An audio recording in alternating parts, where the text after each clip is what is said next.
Commitment নিয়েছিলাম BNP সহ জামায়াত ইসলামী সহ ৩৩টা রাজনৈতিক দল সক্রিয়ভাবে অংশগ্রহণ করে জনমানুষকে আস্থায় এনে আমরা একটা নির্বাচন সম্পন্ন করেছিলাম।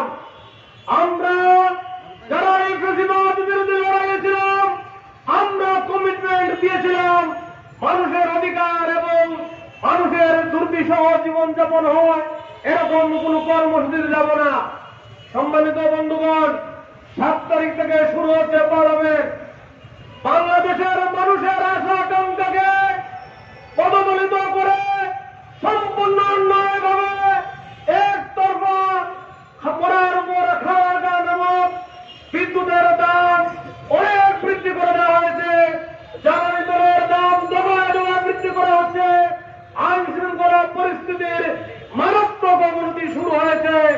সম্মানিত বন্ধুগণ, বাংলাদেশের মানুষ জানে কিভাবে দাবি আদায় করা লাগবে। শেখ হাসিনা সকল পথ বন্ধ করেছিল, গুলি দিয়ে বোমা মেরে আমাদের ছাত্র জনতাকে আটকে রাখা যায়নি। ৩৬ জুলাই তারা সম্পন্ন করেছে। আজকে ক্রসফায়ার, গুলি, খুন, ছিনতাই, চাঁদাবাজি, দলীয়করণের মহোৎসব চলছে।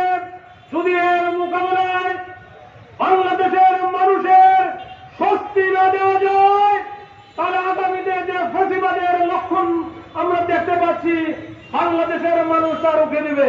আজকের এই সমাবেশ থেকে আমরা আহ্বান জানাবো, অবিলম্বে জ্বালানি তেলের মূল্য প্রত্যাহার করুন, দ্রব্যমূল্যের দাম নিয়ন্ত্রণ করুন, বিদ্যুতের দাম অবশ্যই কমাতে হবে।